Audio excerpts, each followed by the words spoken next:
Yeah, yeah. I'm just gonna roll all three speeches on one tape so it's not confusing. Here, here we go. This is my formal speech. Take 500. Surviving a hurricane. What is a hurricane? A hurricane is more than just a tropical storm or more than just a thunderstorm. It is a low pressure system that rolls off the coast of Africa, and as it moves across the Atlantic, it begins to get a spiral sense to it, and also it uses the warm water to fuel it. That's what fuels a hurricane, is the warm water. So the Atlantic is not the warmest body of water in the world, but the Caribbean is one of them.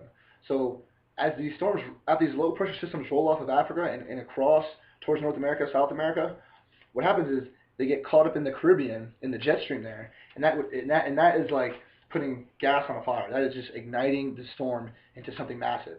That is where these massive hurricane threes, four, and fives come out of, because of the such warm water in the Caribbean mixing with the low pressure system from Africa.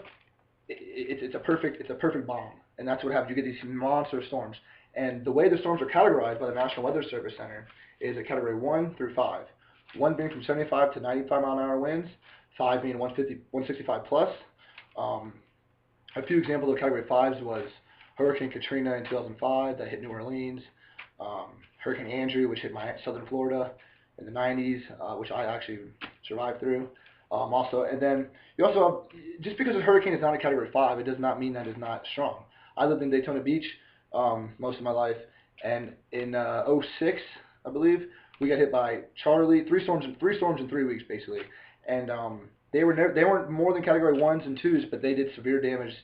Ripped off my roof of my house, a lot of flooding, a lot of neighbors had flooding. The storm surge basically eroded all of Daytona Beach, New Smyrna Beach, Cocoa Beach, St. Augustine. Basically eroded all the sand off it. Most of the sand now in Daytona and New Smyrna Beach is all man-laid because of the storm and the storm surge. And that brings me to my next topic: is dangers. The danger of a hurricane. A hurricane is nothing to fool around with. It is more than it is more than a big storm. It can last. It could sit on top of your city for days. For days. I remember I was in Hurricane Charlie hit us. It sat on top of us for 4 or 5 days and just nothing but rain and wind for 4 straight days.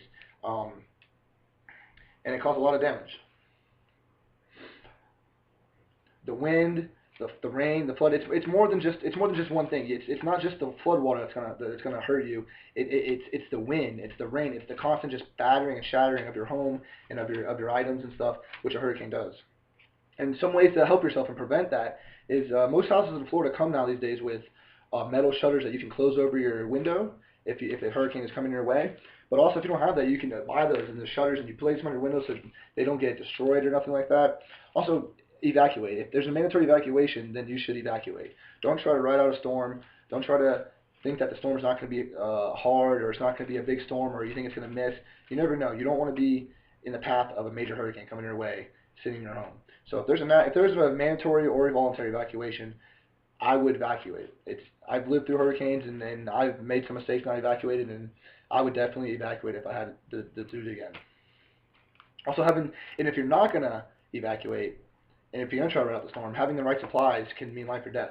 Having bottled water, canned foods, candy bars, foods you don't need electricity for at least 10 days. I went 2 weeks without power once during Hurricane Charlie, and it's not very fun. Also, if you're living at home, having drills so you know where all your items are when you're leaving. If the hurricane's coming in the middle of the night, you don't just you're not scrambling for things. If you have everything set up, or you have a drill, if you know the evacuate, you know the evacuation route out of your town or out of your city, or if you always have to have extra gas, if you know where all that is, that's always better to have than to just be guessing in the middle of the night when you're in a panic and you don't know what's going on. A hurricane is a natural killer and can be very dangerous if not taken serious. Being prepared and having a plan is one of the best ways to beat a hurricane. Hurricanes are very low pressure systems that cause a lot of damage and should not be taken lightly.